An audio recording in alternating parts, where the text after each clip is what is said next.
എല്ലാവർക്കും നമസ്കാരം. എല്ലാവരും സുഖമായിരിക്കുന്നു എന്ന് കരുതുന്നു. ചോറിൻ്റെ കൂടെ കഴിക്കാൻ പറ്റുന്ന വളരെ രുചികരമായ ചീരക്കറിയാണ് ഇന്നത്തെ റെസിപ്പി. വളരെ എളുപ്പത്തിൽ തയ്യാറാക്കിയെടുക്കാം കേട്ടോ. ചില കുട്ടികൾ ചീര കഴിക്കാനായിട്ട് കുറച്ച് മടിയൊക്കെ കാണിക്കും അല്ലേ? അങ്ങനത്തെ കുഞ്ഞുങ്ങൾക്ക് ഇതുപോലൊരു കറി തയ്യാറാക്കി കൊടുത്തു നോക്കൂ. കുട്ടികൾക്കൊക്കെ നല്ല ഇഷ്ടമാവും. അപ്പോൾ റെസിപ്പി എങ്ങനെയാണ് തയ്യാറാക്കിയെടുത്തിരിക്കുന്നത് വീഡിയോ എല്ലാവരും കണ്ടു നോക്കൂ. ഞാനിവിടെ എടുത്തിരിക്കുന്നത് ചുമന്ന ചീരയാണ്. ഇനി നിങ്ങളുടെ കയ്യിൽ പച്ച ചീരയാണോ ഉള്ളതെങ്കിൽ അതുകൊണ്ടും നമുക്ക് കറി തയ്യാറാക്കിയെടുക്കാം കേട്ടോ. അപ്പോൾ ഇതാ ഞാൻ ചീരയിലേക്ക് കഴുകി എടുത്തുകൊണ്ട് വന്നിട്ടുണ്ട്. ഇനി നമ്മൾക്കിതാ ഇത് ചെറുതായിട്ടൊന്ന് അരിഞ്ഞെടുക്കണം. അപ്പോൾ അരിഞ്ഞെടുക്കുമ്പം പൊടി പൊടിയായിട്ട് അരിഞ്ഞെടുക്കാം കേട്ടോ. അങ്ങനെ വെച്ചാൽ നമുക്ക് എളുപ്പം തന്നെ കറി തയ്യാറാക്കിയെടുക്കാം. അപ്പോൾ ഞാൻ ദാ ഈ ഒരു രീതിയിൽ അരിഞ്ഞെടുത്തുകൊണ്ട് വന്നിട്ടുണ്ട്. ഇനി നമുക്ക് കറി തയ്യാറാക്കിയെടുക്കാം. അപ്പോൾ ഇതാ ഞാൻ സ്റ്റൗ ഓൺ ചെയ്തിട്ട് ഒരു മൺചട്ടി വെച്ച് കൊടുത്തിട്ടുണ്ട്. ചേർത്ത് കൊടുത്തത് വെളിച്ചെണ്ണയാണ്. അപ്പോൾ വെളിച്ചെണ്ണയിൽ തയ്യാറാക്കി എടുക്കുമ്പോഴാണ് കുറച്ചും കൂടെ ടേസ്റ്റൊക്കെ കിട്ടുക. ഒരു സ്പൂൺ വെളിച്ചെണ്ണ ചേർത്ത് കൊടുത്തിട്ടുണ്ട്. അതിലേക്ക് ഒരു 10-12 ചെറിയുള്ളി ഇതുപോലെ ഒന്ന് കട്ട് ചെയ്തിട്ട് ഇട്ട് കൊടുക്കുക. ചെറിയുള്ളി തന്നെ എടുക്കണം കേട്ടോ. സവാള എടുത്താൽ അത്ര ടേസ്റ്റ് നമ്മുടെ കറിക്ക് കിട്ടില്ല. ചെറിയുള്ളി ചേർത്തിട്ട് നല്ലപോലെ ഒന്ന് വഴറ്റി യോജിപ്പിച്ച് കൊടുക്കുക.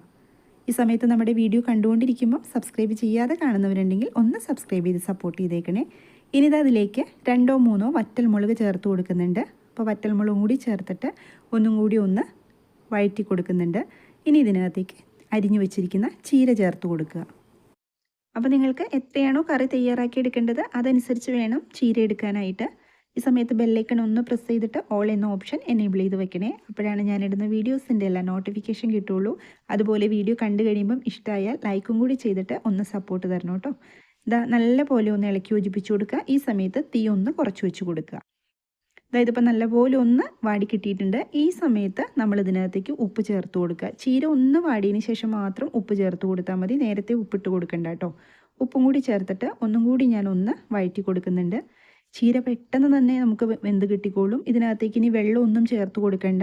ഇതൊന്ന് അടച്ചു വെച്ചിട്ട് ഒരു 5 മിനിറ്റ് അത്രയും മതി നമുക്ക് ചീര വെന്ത് കിട്ടാനുള്ള സമയം. അപ്പോൾ ഞാൻ ഒന്ന് അടച്ചു വെച്ച് കൊടുത്തിട്ടുണ്ട്.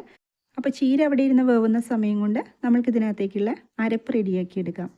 ഞാൻ ഒരു മിക്സിയുടെ ജാർ എടുത്തിട്ടുണ്ട്. അതിനകത്തേക്ക് ചേർത്ത് കൊടുത്തത് നാളികേരമാണ്. നാളികേരത്തിൻ്റെ അളവ് ഒരു ചെറിയ ബൗളിന് 1/2 ബൗൾ നാളികേരം അത്രയേ ആവശ്യമുള്ളൂ. അതുപോലെ തന്നെ കുറച്ച് മഞ്ഞൾപ്പൊടിയും കൂടെ ചേർത്ത് കൊടുക്കുക. ഇനി ഇതിനകത്തേക്ക് ചേർത്ത് കൊടുക്കേണ്ടത് ജീരകമാണ്. ജീരകം 1/4 ടീസ്പൂൺ വരെ ആവാം കേട്ടോ. അപ്പോൾ ഞാൻ 1/4 ടീസ്പൂണിലും താഴെയാണ് എടുത്തിരിക്കുന്നത്. ജീരകവും ചേർത്ത് കൊടുത്തു. ഇനി ഇതിനകത്തേക്ക് ഒരു പച്ചമുളകും കൂടി ചേർത്ത് കൊടുക്കുന്നുണ്ട്. ഇതിനകത്തേക്ക് 2-3 ചെറിയുള്ളി ചേർത്ത് കൊടുക്കുക. ഇനി ഇത് നല്ലപോലെ ഒന്ന് അരച്ചെടുക്കുക. കുറേശ്ശെ വെള്ളം ചേർത്ത് അരയ്ക്കുക കേട്ടോ. അപ്പോൾ വളരെ പെട്ടെന്ന് നമുക്ക് അരഞ്ഞ് കിട്ടും. അപ്പോൾ ഞാനിത് അരച്ചെടുത്തുകൊണ്ട് വരാം. ഈ ഒരു സമയം കൊണ്ട് നമ്മൾ വേവാൻ വച്ചിരിക്കുന്ന ചീരയില നന്നായിട്ട് വെന്ത് കിട്ടിയിട്ടുണ്ട്. ആ ഒരു ആവി വെള്ളം വീണിട്ട് അതുകൊണ്ട് തന്നെ നമുക്ക് വെന്ത് കിട്ടുള്ളൂ. ചീരത്തോരനൊക്കെ നമ്മൾ തയ്യാറാക്കി എടുക്കില്ലേ, ആ ഒരു രീതിയിലാണ്. ഇനി ഇതിനകത്തേക്ക് അരച്ചുകൊണ്ട് വന്നിരിക്കുന്ന അരപ്പ് ചേർത്ത് കൊടുക്കുക. നാളികേരത്തിൻ്റെ ആ ഒരു കൂട്ട് ചേർത്തിട്ട് ഉടനെ തന്നെ വെള്ളം ഒഴിച്ചു കൊടുക്കരുത്. 1-2 സെക്കൻഡ് ഇതുപോലെ നല്ല പോലെ ഒന്ന് വഴറ്റി യോജിപ്പിച്ചതിന് ശേഷം മാത്രം വെള്ളം ചേർത്ത് കൊടുക്കുക. അതുപോലെ വെള്ളം ചേർത്ത് കൊടുക്കുമ്പം കുറേശ്ശെ വെള്ളം ചേർത്ത് കൊടുക്കുക കേട്ടോ. അപ്പം ഞാൻ ആ മിക്സിയുടെ ജാറിനകത്തേക്ക് കുറച്ച് വെള്ളം ചേർത്തിട്ട് അതാണ് ആദ്യം ഒഴിച്ചു കൊടുത്തിരിക്കുന്നത്. അതിനുശേഷം ഒന്ന് നല്ല പോലെ ഒന്ന് ഇളക്കി യോജിപ്പിച്ച് കൊടുക്കുക. ഇനി നമ്മൾക്ക് ആവശ്യത്തിന് വെള്ളം ചേർത്ത് കൊടുക്കുക. അപ്പോൾ വെള്ളമൊക്കെ ഓരോരുത്തരുടെ ഇഷ്ടത്തിന് ചേർത്ത് കൊടുക്കുക. ചീര ഇതുപോലെ കറി തയ്യാറാക്കി എടുക്കുമ്പം ഒരുപാട് വെള്ളത്തിലെടുക്കാതിരിക്കുകയാണ് നല്ലത്. അപ്പം ഞാൻ കുറച്ചും കൂടെ വെള്ളം ചേർത്ത് കൊടുക്കുന്നുണ്ട്. ഇനി തീ കുറച്ചൊന്ന് കൂട്ടി വെച്ച് കൊടുക്കുക. എന്നിട്ടൊന്ന് ഇളക്കി യോജിപ്പിച്ച് കൊടുക്കുക. ഇനി നമ്മൾക്കിതൊന്ന് അടച്ച് വെച്ചിട്ട് ചേർത്ത് കൊടുത്ത നാളികേരത്തിൻ്റെ ആ ഒരു പച്ച ടേസ്റ്റ് മാറുന്നത് വരെ ഒന്ന് തിളപ്പിച്ചെടുക്കുക. ഒരുപാട് സമയമൊന്നും വേണ്ട. ഒരു 5-6 മിനിറ്റ് അത്രയും ഒന്ന് തിളപ്പിച്ചെടുക്കുക. അപ്പം ഞാൻ ഒരു 5 മിനിറ്റ് ഇത് നല്ലപോലെ ഒന്ന് തിളപ്പിച്ചെടുത്തിട്ടുണ്ടായിരുന്നു. ഈ ഒരു സമയത്ത് നമ്മുടെ ചീരയിലേക്ക് നന്നായിട്ട് അരപ്പൊക്കെ യോജിച്ചിട്ടുണ്ട്. ഇനി നമ്മൾക്ക് ഇതിനകത്തേക്ക് ഒരു ചേരുവ കൂടി ചേർത്ത് കൊടുക്കണം. കുറച്ചും കൂടിയൊക്കെ ടേസ്റ്റ് കിട്ടാൻ വേണ്ടിയിട്ടാണ്.